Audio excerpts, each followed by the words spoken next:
بسم الله الرحمن الرحيم السلام عليك يا أبا عبد الله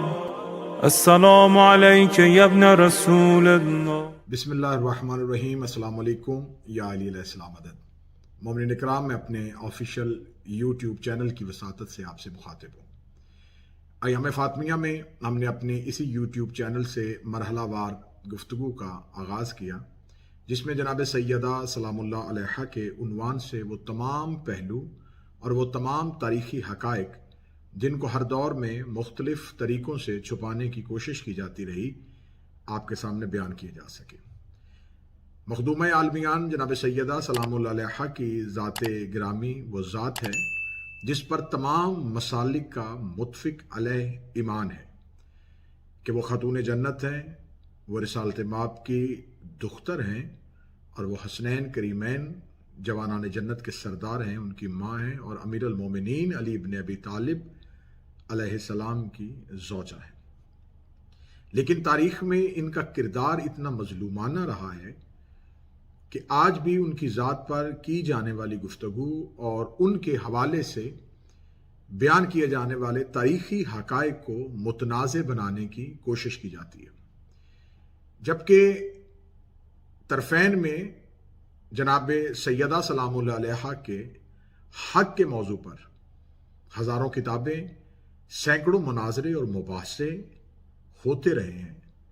اور ہزاروں نہیں بلکہ لاکھوں کی تعداد میں اہل رجوع جناب سیدہ سلام اللہ علیہا کے حق کے موضوع پر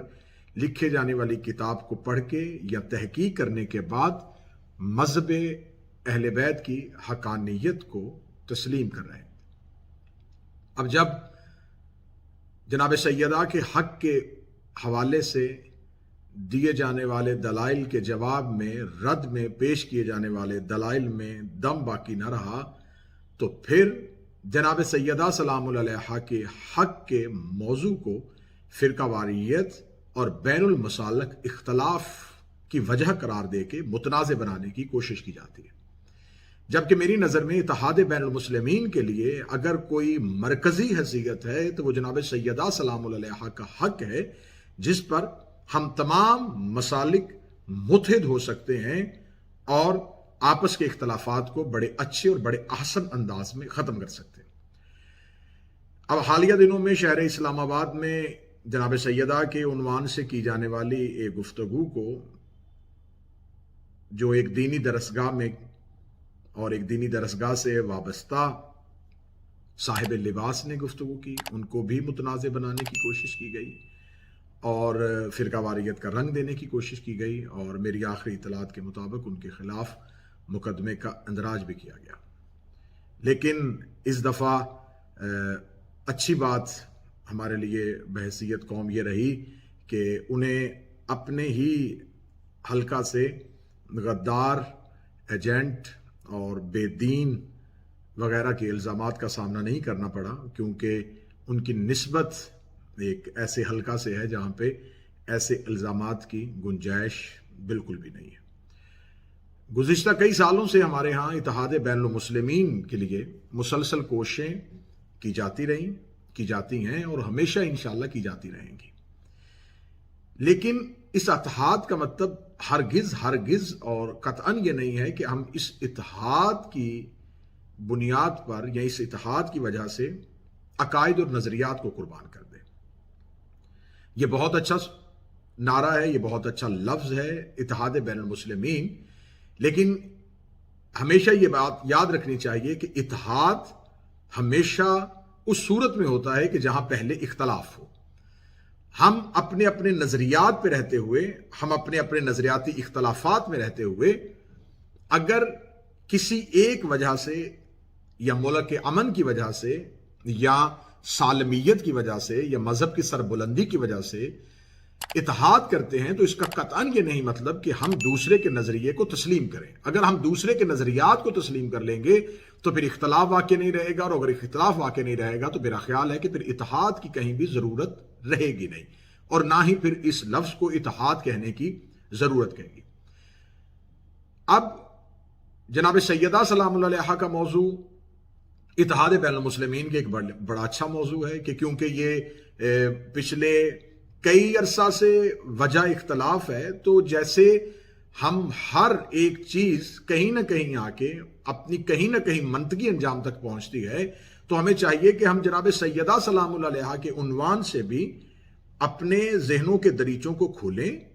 اور تعصب کی نظر کو ہٹا کے اس تاریخی حقیقت سے واقفیت حاصل کرنے کی کوشش کریں۔ اس میں اگر ہم غلط ہیں، ہمارا موقف غلط ہے، ہمارا نظریہ غلط ہے، تو بڑے اچھے اور بڑے احسن انداز میں اس میں گفتگو کی جاتی ہے، جو کہ ایک مہذب قوموں کا شعار ہے اور ایک مہذب قوموں کا طریقہ کار ہے۔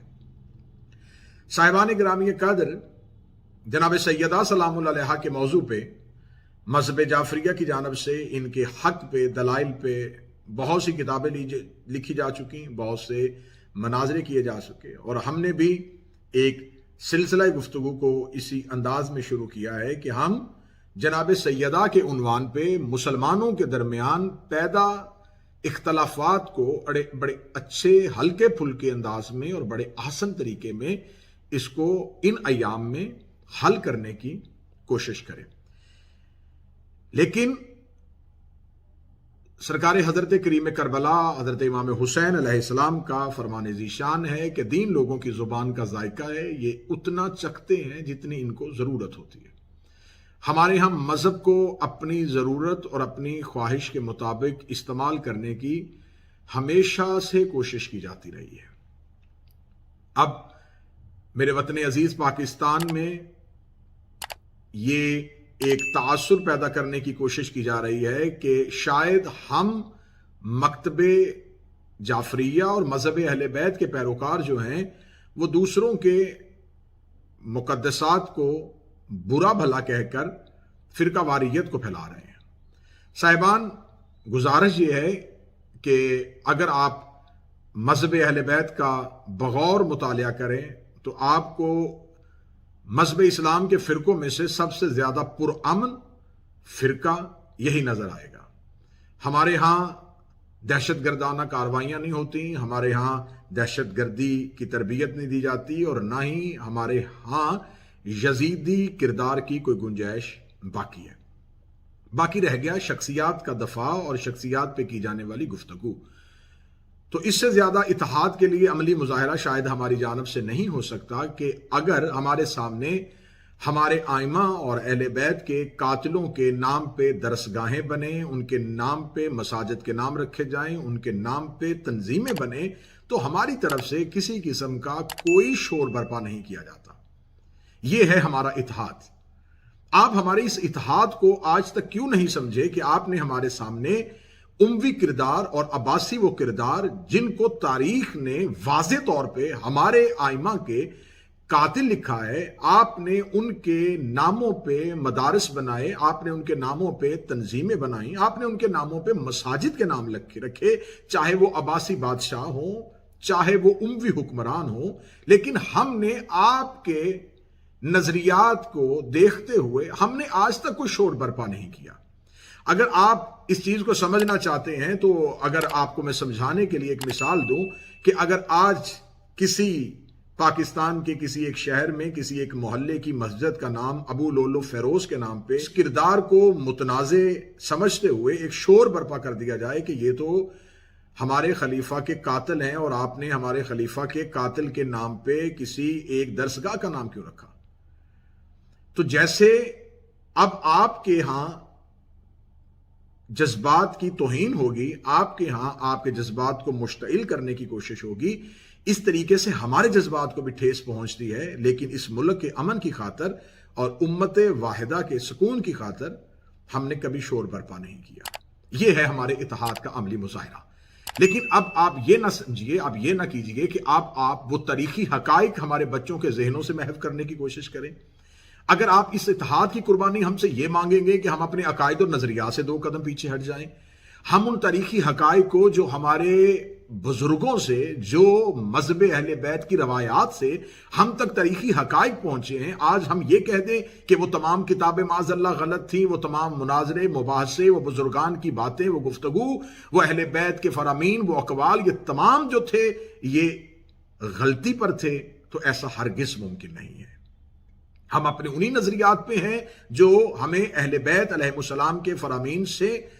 ہمیں روایات سے، ہمیں احادیث سے، اور آج تک ہمارے علماء نے جنہیں لکھا، ہم انہی نظریات پہ آج بھی قائم ہیں۔ لیکن اگر آپ چاہیں کہ ایسے نظریات کو متنازع بنا دیا جائے، ایسے عقائد کو متنازع بنا دیا جائے، تو ہم اپنی آنے والی نسل کا قتل نہیں کر سکتے۔ میری ملت جعفریہ کے غیور احباب سے یہ اپیل ہے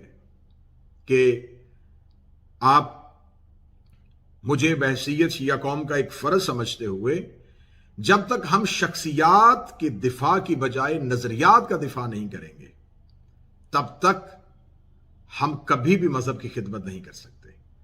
اگر آپ یہ دیکھیں گے کہ یہ بات کرنے والا کون ہے، یہ کون شخص ہے جس نے یہ بات کی ہے، یہ صاحب امامہ ہے یا سر پہ ٹوپی پہنتا ہے، یہ کالا کپڑا رکھتا ہے، یہ سرائکی میں گفتگو کرتا ہے یا اردو میں گفتگو کرتا ہے، اس کا لہجہ کیا ہے، اور اس کا تعلق منبر کے کس طبقہ کے ساتھ ہے، اس کا تعلق مدرسہ کے ساتھ ہے یا اس کا تعلق ذاکری کے ساتھ ہے، اس کا عقیدہ کیا ہے، یہ علی بن ولی اللہ کا قائل ہے، تو پھر ہم مذہب کا دفاع نہیں کر سکیں گے۔ جنہوں نے مذہب کے دفاع کی خاطر بات کی، جناب سیدہ کے لیے بات کرے، چاہے ان کے سر پہ امامہ ہو، میرے ان کے ساتھ نظریات کے اختلافات ہو سکتے ہیں، لیکن میں کبھی بھی جناب سیدہ کے حق کے بارے میں کی جانے والی گفتگو کو اس شخص کے اپنے ذاتی اختلاف کی وجہ سے تردید نہیں کروں گا۔ میں کبھی بھی اس شخص کی دیانتداری پہ شک نہیں کروں گا، میں کبھی بھی اس شخص کی ایمانداری پہ شک نہیں کروں گا کہ اس نے اگر جناب سیدہ سلام اللہ علیہا کے بارے میں، اگر مولا امیر المومنین علیہ السلام کے بارے میں، رسالت مآب کی ذات کے لیے اس نے اگر آواز اٹھائی ہے، تو ہمیں اس ایک موقف کو دیکھنا ہے کہ اس نے کون سا موقف اپنایا ہے۔ میرے مذہب، میرے مکتب کا سب سے زیادہ نقصان اس وجہ سے ہوا کہ ہم نے نظریات کی بجائے شخصیات کا دفاع کیا، ہم نے شخصیات کے لیے نظریات کو قربان کر دیا، جبکہ نظریات کے لیے شخصیات کو قربان کیا جاتا ہے، شخصیات کے لیے نظریات کو قربان نہیں کیا جا سکتا۔ انشاءاللہ کیونکہ دھرانیہ ویڈیو کا ہم تھوڑا رکھنا چاہتے ہیں تاکہ آپ ہماری گفتگو سے یہ گراں بھی نہ گزرے اور آپ سہل انداز میں، آسان انداز میں ہماری گفتگو کو سنتے رہیں۔ انشاءاللہ آنے والی ایک ساتھ میں ہم آپ کے سامنے اسی موضوع کے تواتر کے ساتھ آپ کی خدمت میں دوبارہ حاضر ہوں گے۔ اللہ میرے وطن عزیز پاکستان کو بد نظروں کی نظر سے محفوظ فرمائے، سازشوں کی سازش سے محفوظ فرمائے، اور میرا مالک ہمارے وطن عزیز میں اہل حق کو حق پہچاننے، حق بولنے، حق سننے، حق سمجھنے کی توفیق عطا فرمائے۔ خداوند متعال آل محمد علیہ السلام کے وسیلہ سے آپ کا حامی و ناصر ہو۔ السلام علیکم یا علی علیہ السلام۔